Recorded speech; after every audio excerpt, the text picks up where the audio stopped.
Okay. Okay. I'm having a little trouble with this machine. What I was saying is that children's moral judgments are different from the way they think about the customs and conventions of society. And what I mean by customs and conventions are those rules, and I give you some definitions there, but so morality is defined by welfare, justice, and rights. And conventions, rules around conventions have to do with... What happened? Tenemos una alarma sísmica, salgamos todos en orden, por favor.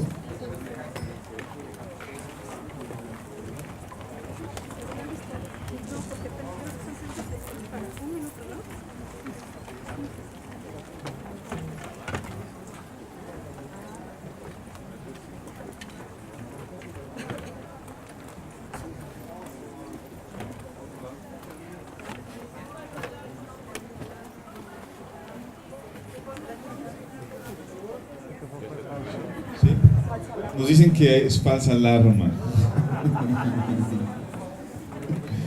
Sorry.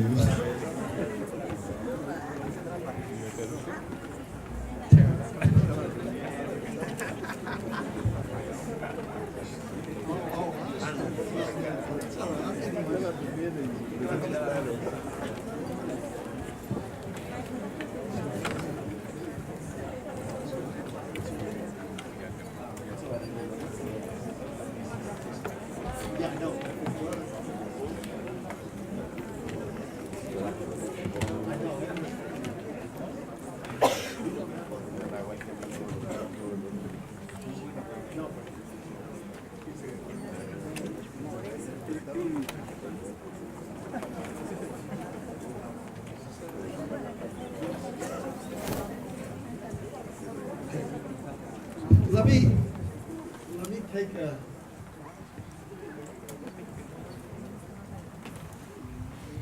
So I come from the San Francisco area, and you may know that we have earthquakes there. So whenever I leave, I sort of relax. I don't have to worry about earthquakes.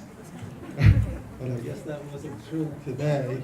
And I'm impressed that you have alarms with a little time to be ready, because we don't have that here. And I don't know why we don't. Okay.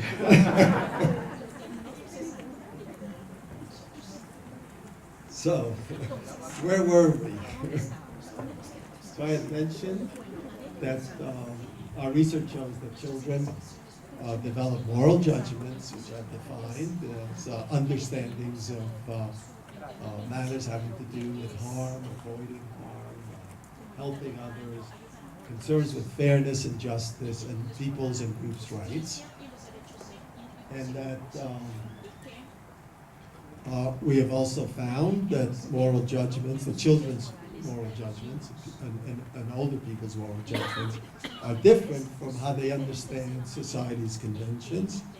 And I think I was saying that conventions have to do with rules that children experience in families and in schools, and they have to do with keeping things running smoothly, rules about how to address people, table manners, raising hands to speak in a classroom, those kinds of customs and conventions that don't have to do with harm and fairness and rights. Now, we refer to these as domains. So we propose that children's thinking differs by domains. And morality is a domain that's different from the domain of social conventions. And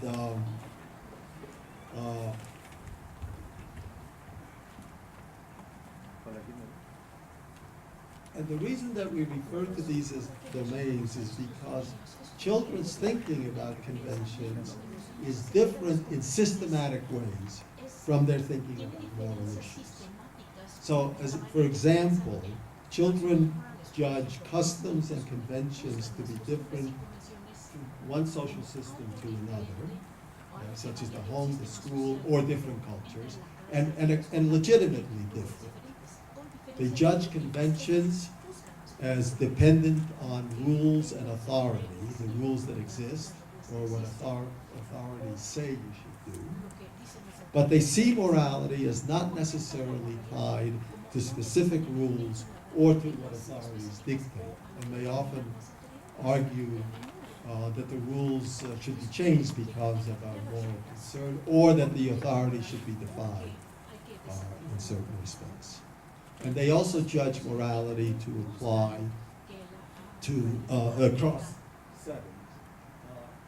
So here is a summary of the features of thinking about morality and convention that I just outlined. I won't go over them again. Except to point out that we're talking about systematic ways of thinking within each domain. Okay? Now there's another type of judgment children develop that I want to mention, which is that children develop judgments about freedoms of personal choice.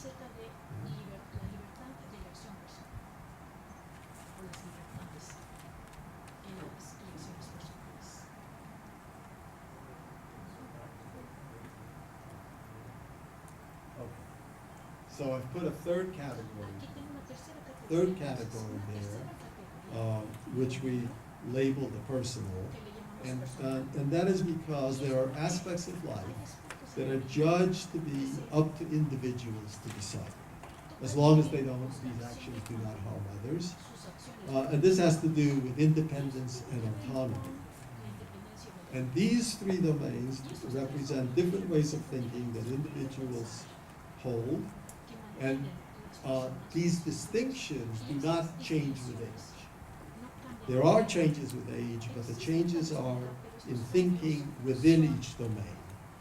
And I won't go into that, and I won't say too much more about the research on these domains, but they're important to the topics that I do want to discuss, which, as I said earlier, have to do with decision-making, emotions, decision-making, and the way people react to, respond to social inequalities.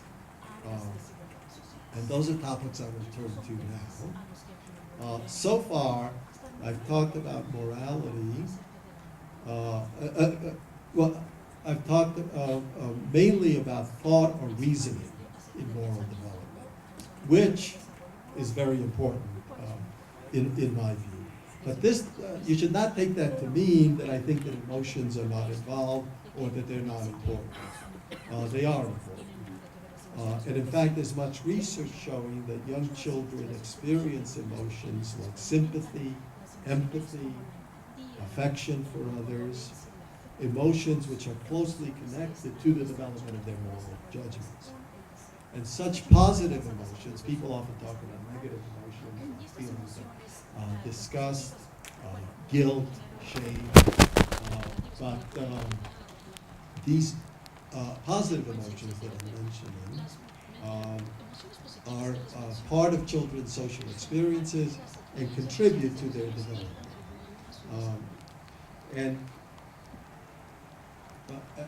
And along those lines, children directly participate in many events and experiences that are important to their development, such as they experience children harming each other or helping each other, sharing or failing to share. They engage in arguments and conflicts. And these kinds of experiences are extremely important to their development. And as importantly, at least by a certain age, children reflect upon their experiences. They think about what's occurring, about the reactions of others, about their own reactions, and about the emotions involved. So what I'm pointing to is a distinction between what, let's say, parents tell children they should do, how they should behave, and what they figure out through all these kinds of experiences. Sharing, harming, avoiding harm, people helping each other, people acting in unequal ways. They attend to those experiences, and and those experiences are at least as central to their development as what we as parents tell them to do. And they often tell us that they don't want to do what we tell them. And as I said, this includes emotions that they experience, but I want to stress that emotions do not drive or determine moral decisions. And I can illustrate what I mean about this kind of reflection on experiences through some examples of what children and adolescents have to say. And these are examples that come from a study by Cecilia Weinrib and her colleagues. And in that research, children were asked to provide narrative accounts, stories of times that they had hurt someone and times that they had hurt someone else. So tell us about a time you felt hurt, tell us a time when you think you hurt somebody else. And the youngest children were about 4 years of age, and they were very brief in their responses, but they were aware of their own and other children's reactions. So here is an example of a young girl who said, "My friend Sydney," this child responding is 4 years old, "My friend Sydney, when I came inside her house, she said she didn't really want to play with me and she hit me and I felt bad, so I asked her mom if I could go home. And she said yes." Another 4-year-old said, "I was playing with my friend Adam and I said something that really hurt him. And he said, 'I don't like that.' And I stopped. I also pushed him and I said, 'I'm sorry,' because he told me he didn't like it." So even at this age, you can see that they're reacting to the other children and to what they're doing. So that's 4 years of age. By 6 or 7 years of age, they're more reflective about feelings and mutual expectations. And here is what a girl said about a time she felt, she was talking about a time she felt ignored by a girl who she thought was her best friend. But that best friend had referred to another child as her best friend. And so she said, and I kind of thought to myself, that was kind of making me feel bad. So I wonder if I can go over there and tell her that that kind of hurt my feelings. She's a best friend of mine, and I just can't get it out of my mind. Because whenever I walked home from her house at nighttime, she would always give me a hug, and I would always do that, and I would never want to leave her house. Then at the birthday, I'm wondering if he's really her best friend. It's a birthday party that she said somebody else was the best friend. Again, you can attend to how this young person is aware of emotions, social conflicts, and it can be reflective. Let me now jump in age to the responses of a 15-year-old. It's there. This is a 15-year-old girl talking about a time she tried to get out of spending an evening with one of her best friends. They were supposed to be together that evening, and she didn't want to do it. And so this is the story she's narrating when she thought she hurt somebody. And she said, and I remember I kind of lied to her, but I mostly avoided her one night. And then she figured it out and found out, and she felt really bad and was hurt. So it wasn't good, because I bet she felt betrayed. Maybe even she thought, I don't care about her. But I did not want to hurt her feelings, because she was one of my best friends. but it was hard just because I felt so pressured, like it happens a lot. I know it happens a lot to people my age, especially that you feel so pressured that you want to do something with one person, but then you promised to another person, and you want to be everyone's friend, and you don't want to hurt anybody, but you also really just want to do what feels good. And definitely was part of the situation, but I mean, she got over it, and we're friends again. So there's a lot that she's thinking about and taking in social relationships. And this is one of the things, this is the kind of thing I wanted to use these examples to illustrate to you the richness of their thinking about social relationships, about emotions, and the judgments that they make about all that, including moral judgments.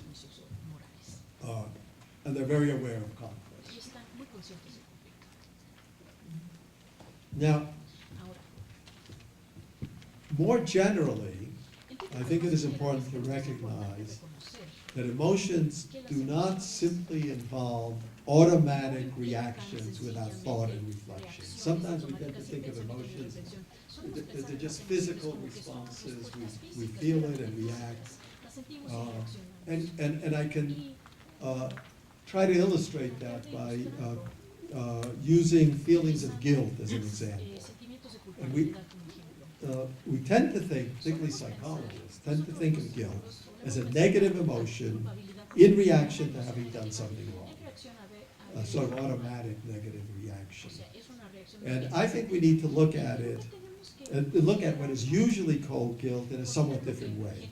We should look at it as involving reflections on social relationships and on one's own behavior and the behaviors of others. And I think, again, I'll illustrate it from some responses of an adolescent girl from similar studies that Weiner and her colleagues did. And this is a, up there, yes, it's there.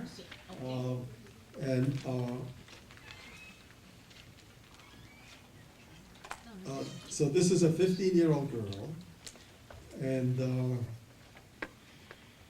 here is what she said. And then I was like thinking about it, and I was like, how could I do that to my former best friend?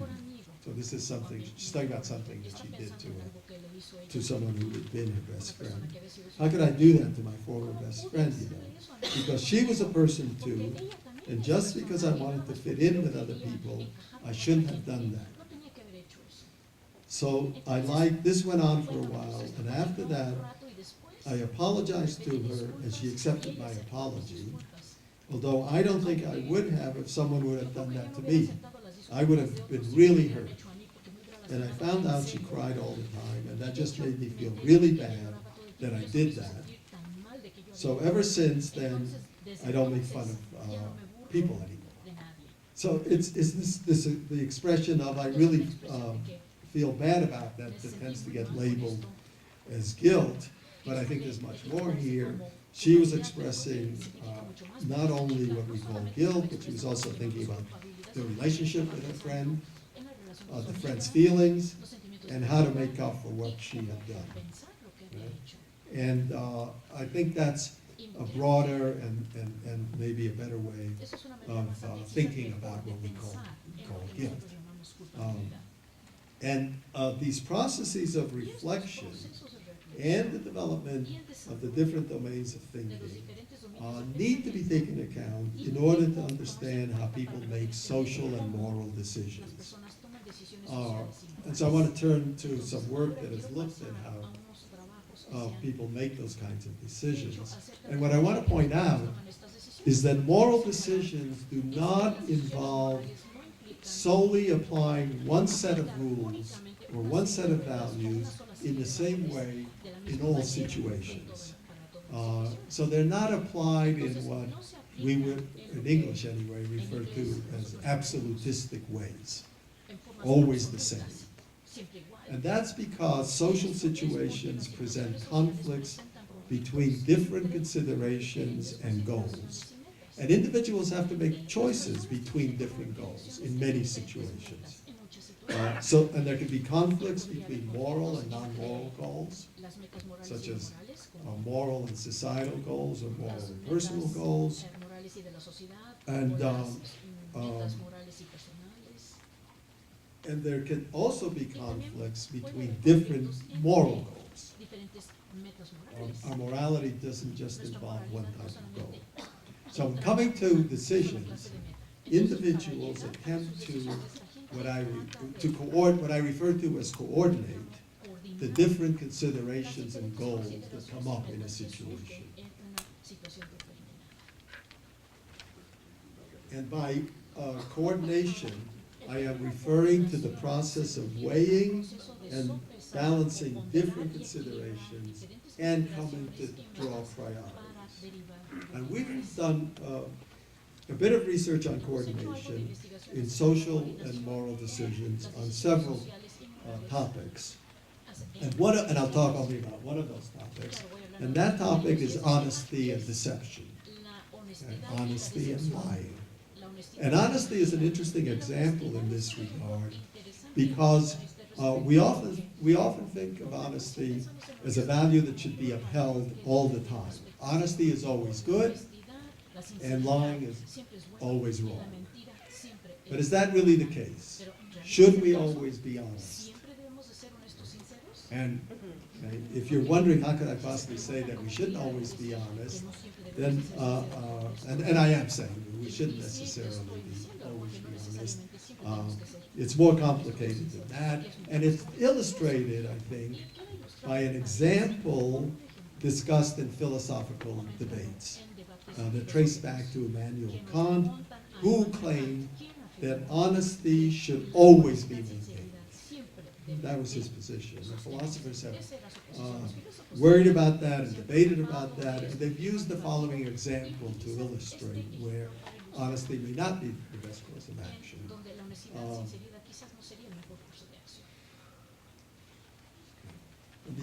The example is the following. What is the morally right thing to do when a murderer asks which way a person he intends to kill has gone? And the person he's asking knows where that other has gone. And many would say that it would be wrong to be honest in that situation, that one should lie from a moral point of view, because it's more important to save a life than to be honest in that case. And that type of decision involves what I'm referring to as coordination, or weighing and balancing different moral concerns, in this case, the value of life. We've looked at judgments that adolescents make regarding deception of parents and deception of friends in different contexts. Now, it's well known, I think, at least in the United States, that conflicts often occur between adolescents and parents. Probably not in yours, right? It's certainly not in your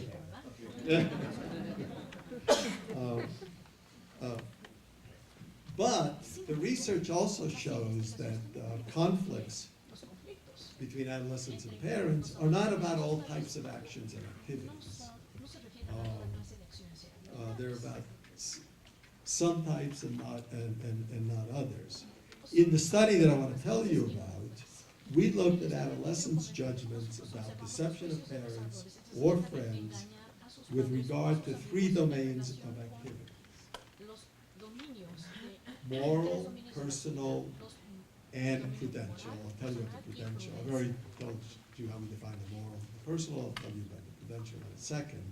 But in this study, the adolescents were presented with hypothetical situations. We weren't asking them about their own deception of their own parents. We didn't want to get into that. But we presented them with hypothetical situations in which a parent or a friend objects to something that the adolescent wants to do, the adolescent in the story. Now, the adolescent and the parent insists that the adolescent not do this activity, or do something. Either insists that the adolescent do something or not do something. but the adolescent still acts contrary to what the parent or friend has told him to do, and then lies about it. Okay? Now, in the case of, okay, it's up there. In the case of moral acts, the adolescent was told to do something morally wrong, such as hit another child or discriminate against a person of another race. So there are also examples listed there in the slide for the personal, such as which club to join or who to date. And for the prudential, and these have to do with issues of safety or other kinds of well-being for the person. So an example is a parent telling the adolescent not to ride a motorcycle for safety reasons. And in the study, our subjects evaluated the act of deception and the legitimacy of the restrictions that the parent or the friends are trying to impose on that person. Now here, here are the findings on the acceptability of lying to parents, of deceiving parents, regarding the moral and personal issues. Now, as I hope you can see there, almost all judge it acceptable. As you can see, we have two groups, 12 and 14-year-olds, 15 and 17-year-olds. Almost all judged it acceptable to deceive parents in each of these two domains, the moral and personal. There was an age difference, which was statistically significant for the personal acts, with more of the older adolescents accepting deception than the younger ones. But still, even among the younger ones, the majority accept deception. Now, we also found, but it's not that adolescents think there's no value to honesty and you can lie all the time. In various ways, we did find that they value honesty as well. And in one case, we found that the adolescents did not always accept deception of parents. The findings were different for the prudential acts. As you can see, most judge, what that shows is that most judge deception wrong, to be unacceptable for those acts. So it does make a difference. It does matter what type of parental demand is involved. It's not across the board. Now let me show you, as I said before, we also got a judgments for these different acts about deception of friends who tell this person how they should act. And let me show you what we found for judgments about whether it's all right or not to deceive friends.